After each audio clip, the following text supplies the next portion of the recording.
Hello and welcome to this live event from CGTN. My name's Martin Lowe. I hope you can stay with us. We're hoping to show you very shortly some really exciting air racing. This is a first for Asia. It's the first time there will have been competitive air racing anywhere in the Asia Pacific region. The aeroplanes are about to take their position on the grid for their takeoff. But let me tell you a little bit more about where we are. We're in Thailand.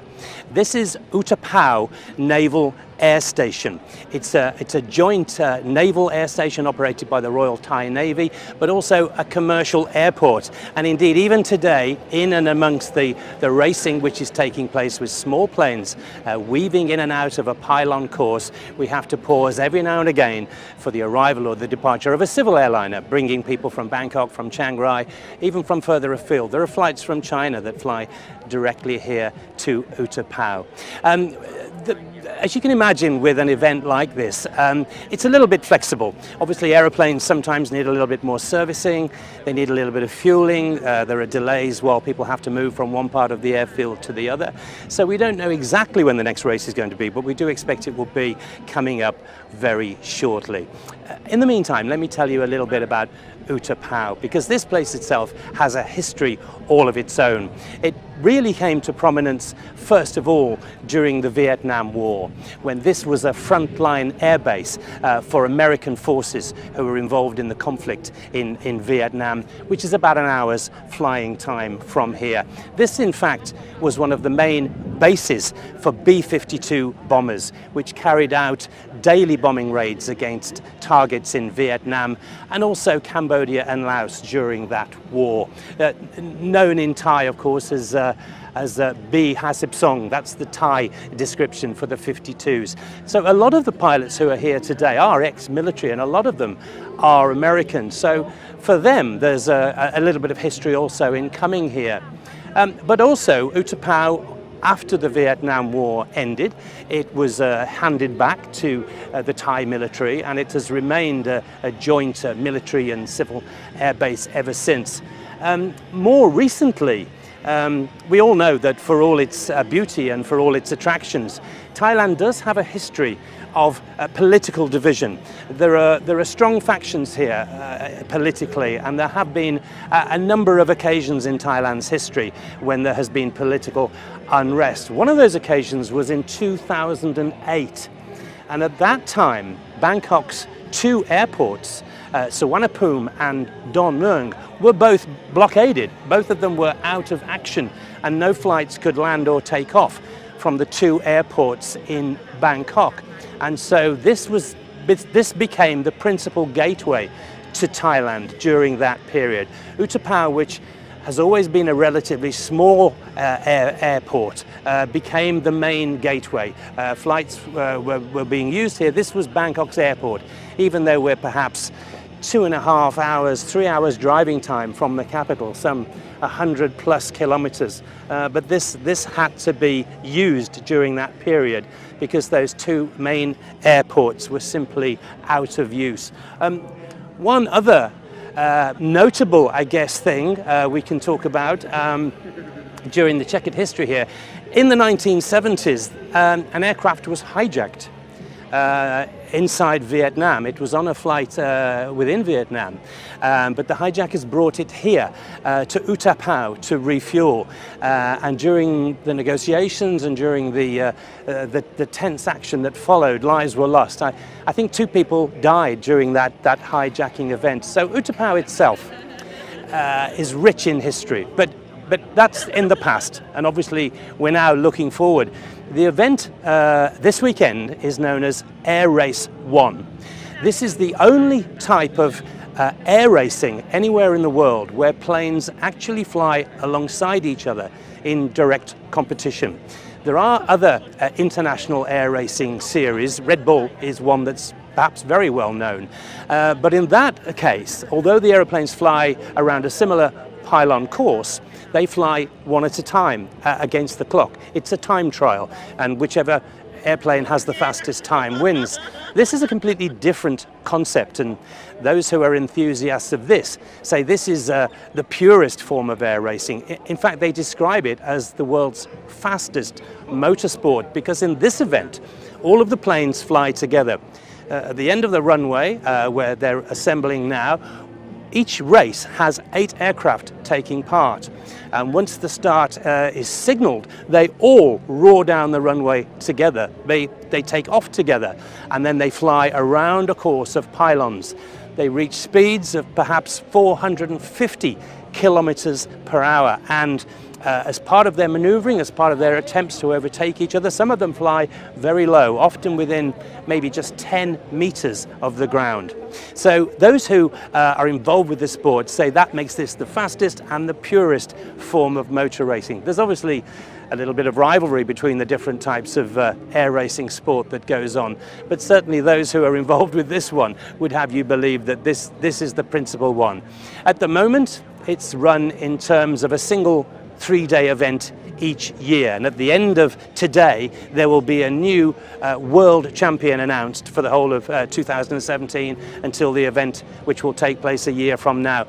Probably not in Thailand, probably somewhere else in the world. This is an event that moves around the world and goes from place to place. Looking around, the weather's not too bad. It's warm, of course, because it's Thailand. It's a little bit overcast. There's always concern in events like this that you have rain, and the sky may be a little bit dark in the distance, but we're very much keeping our fingers crossed that the rain holds off. It's very muggy because of that rain. That won't affect the aircraft at all, of course. These aircraft fly very quickly. They're purpose-built racers, and their engines do get very hot. So clearly the high temperatures here in Thailand are a factor, and it's one more thing the pilots have to be aware of. Let's show you an aircraft. We're still waiting for a race to take place, but if we can we turn around and can we look in towards the hangars? These are the two main hangars, Mui. These are the two hangars where the crews assemble, where the aircraft are stored, where any servicing that's required takes place, and where they're refueled between heats. We can see an aircraft that is perhaps being refueled at the moment before being made ready for some future event. There's a reasonable crowd here. This is an event that's been taking place over the course of 3 days, and there have been good crowds on each day, in the thousands. We're not really sure of what the total figure is. And of course, this is a new event. 1 year ago, something similar to this, but on a smaller scale, did take place here. But that was not a championship event. That was a test event. The organizers brought a small number of aircraft here, and they created a course which they flew around. That was principally to check out the safety aspects of this airbase, to find out whether it was going to be suitable to stage competition events in the future. And clearly it passed all of those tests with flying colours, because here we are today, 12 months later, with a full-blown World Championship event underway. What else can we see? Can we see the aircraft, or are they too far away? There are aircraft lined up on the grid. We're expecting them to take off sometime soon. We're waiting. Okay.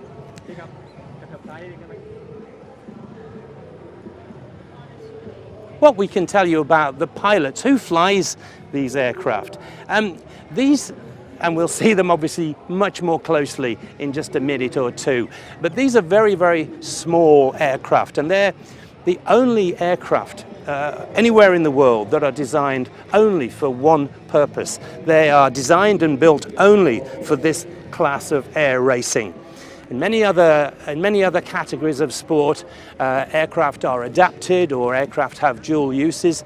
These are specifically designed for no other purpose than to fly very quickly and to make very tight turns. They're simply competition aircraft, and they can't be used for anything else.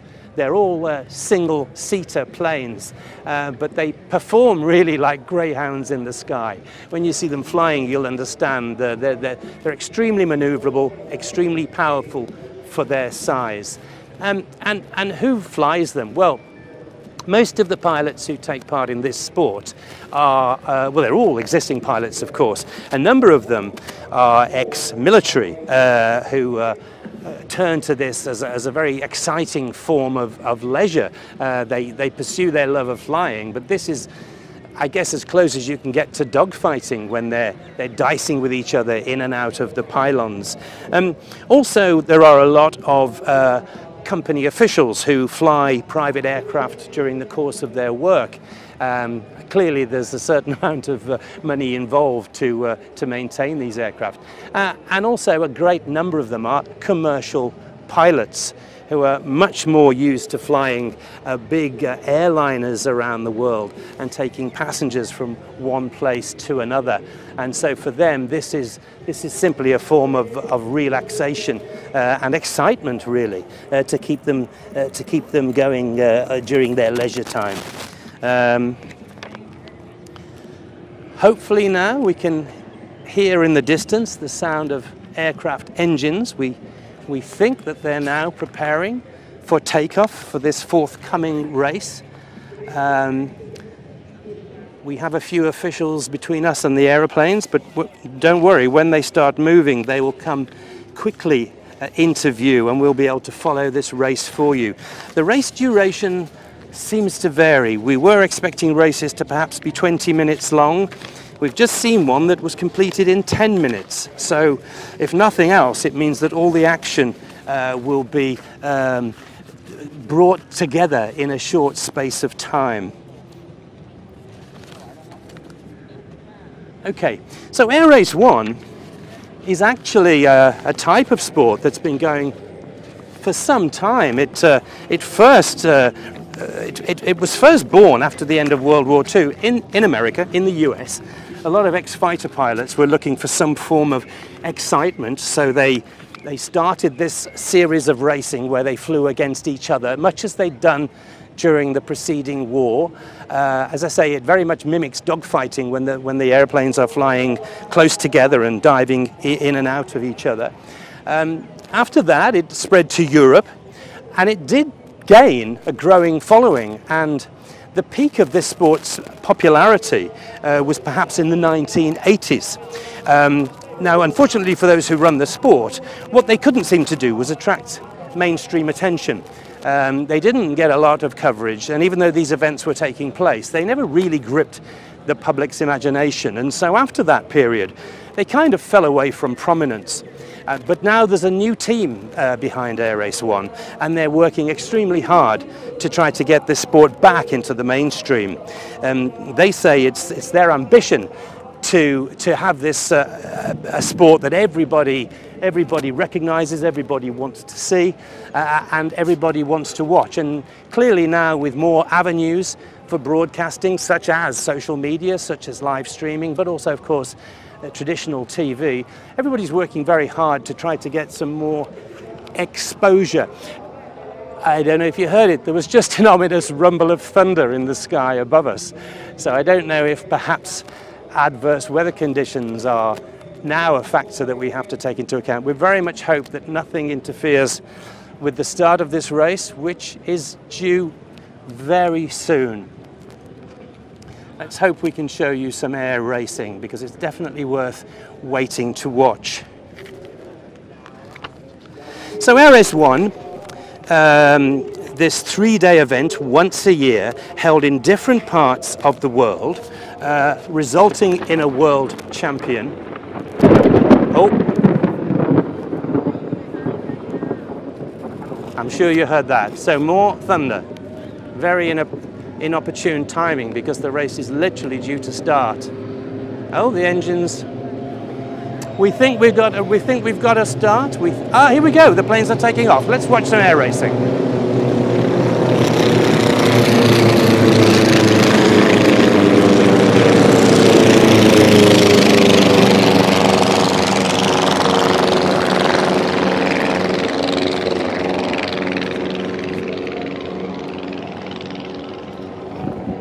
So they take off, fly to the end of the runway, and then as you can see, they start an anti-clockwise circuit around pylons. I'm not sure if you can see the pylons. They're different colors, orange, black and white, yellow. Hopefully as we follow the action, you'll pick them up.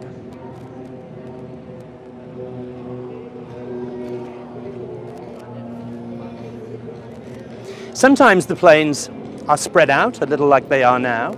Sometimes they actually dice side by side.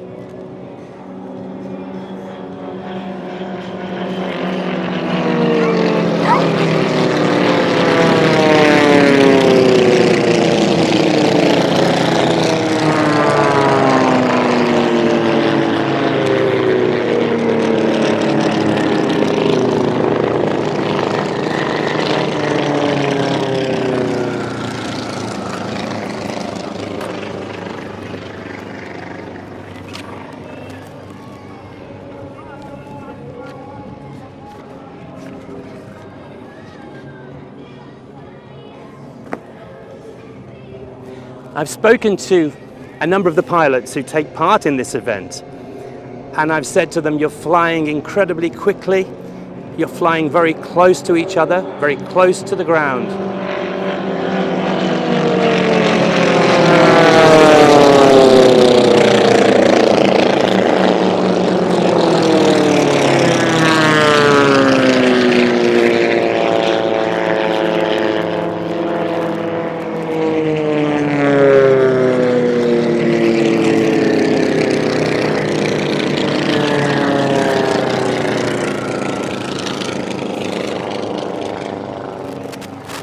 And I asked the pilots, even though you're all experienced and you're all competent and you all believe in each other's ability, isn't it scary? And of course they said, we're too busy to be scared. We're too busy jostling for position, and we're too busy concentrating on our safety and the safety of the other aircraft. We're just doing a job and we get on with it.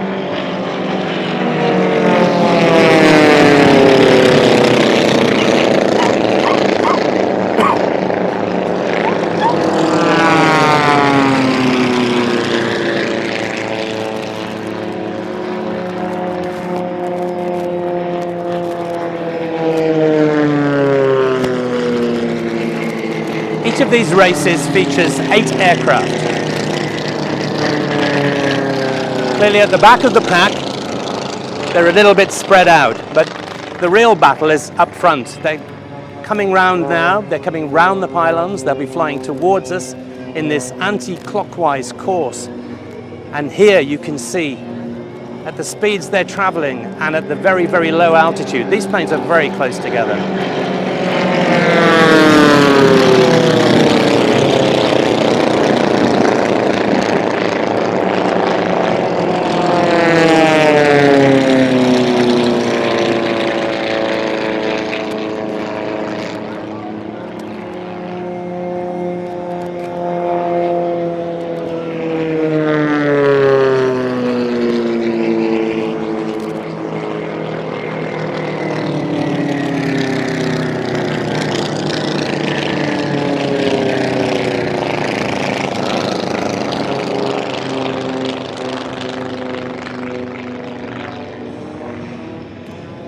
So the pilots won't talk about being scared. They're too busy. They're too busy concentrating.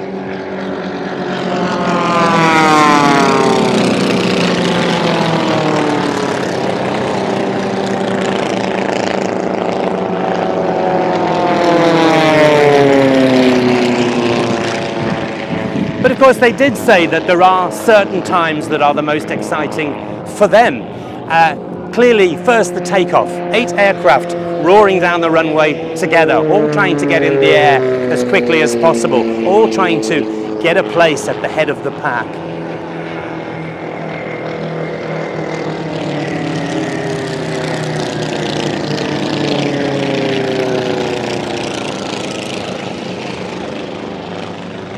And then overtaking. Clearly to overtake, they have to come very close. They have to pass the other aircraft.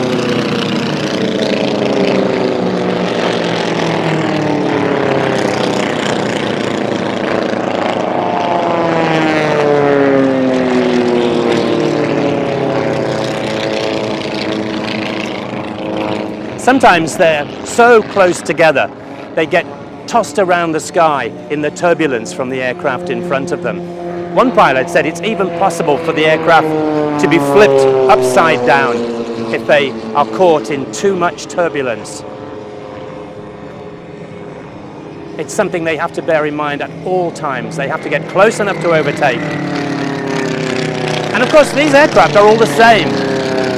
This is a single class of racing.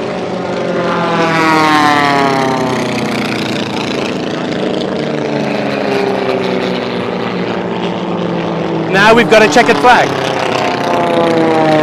Clearly this particular race is now coming to an end. We have a checkered flag. It's sometimes we have to wait for the scrutineers to give us the final result of who the winner is. Oh, did you see that? A flash of lightning in the sky. I don't know if that's going to curtail more racing, but we had that event in full. And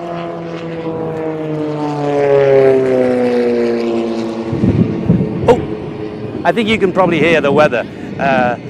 Luckily, we completed that race completely successfully. So we were talking about the exciting moments, and clearly the takeoff is a moment of huge stress for these pilots as they all take off together. Then they're overtaking maneuvers and the threat of the turbulence.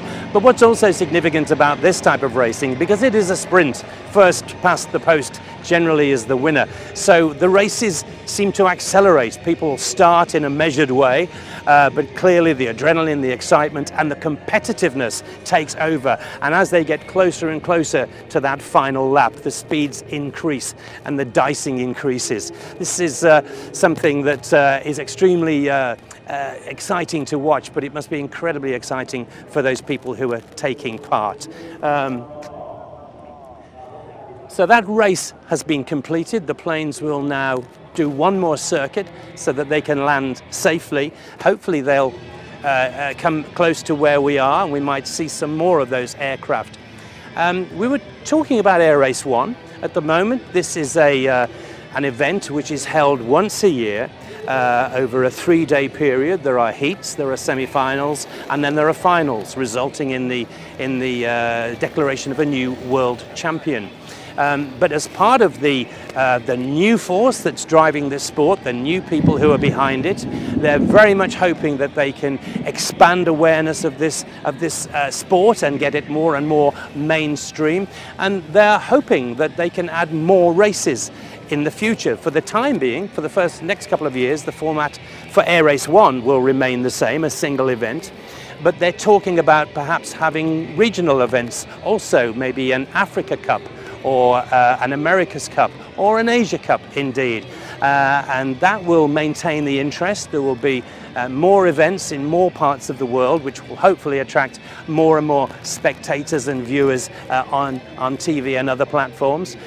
For the future, if they can grow this sport as they're hoping, those various races may then in the future be run on a points system. So then it becomes a true series, and a little bit like Grand Prix motor racing, there will be a series of events throughout the year to maintain the interest, perhaps culminating in an Air Race 1 World Championship such as we're watching today. We're just looking for the aircraft. They're clearly signaling. We can see some of the support vehicles taking up position to welcome them back.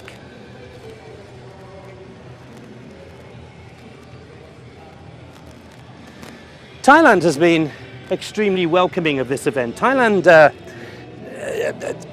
Asian people, of course, and Thai people are very, very interested in competitive sport. They're very interested in motorsport, and this is an ideal event, the organisers believe, for this part of the world.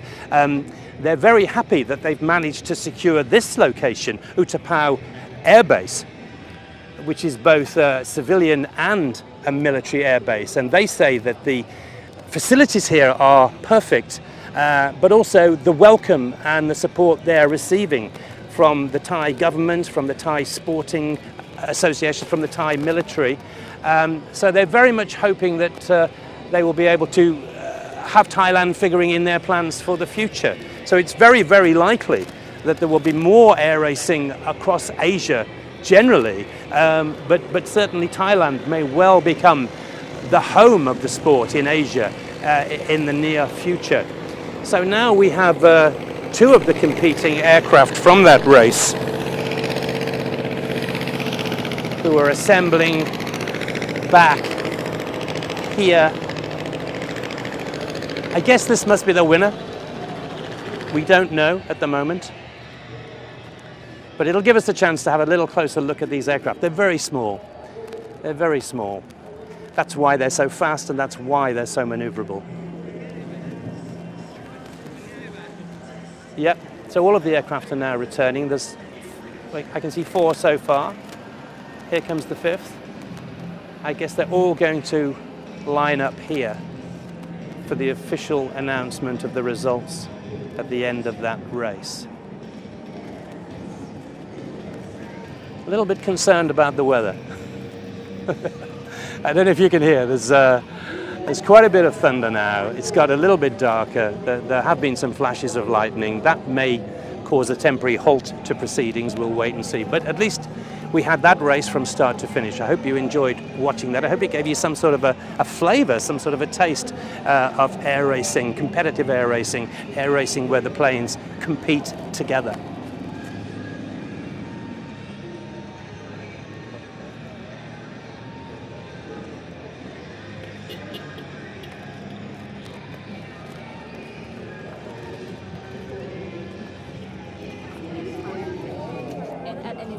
Okay.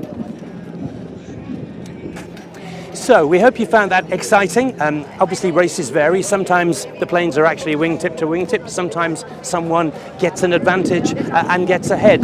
But it's always exciting. It's always unpredictable. There's always a little bit of an edge of danger, which keeps everybody on their toes. This race is over. The pilots are now assembling for the marshals. The planes will be checked. More air racing, weather dependent, will continue. But for now, that's all from us here. If you want to know more about this event, there'll be more reported on CGTN in the forthcoming day and tomorrow.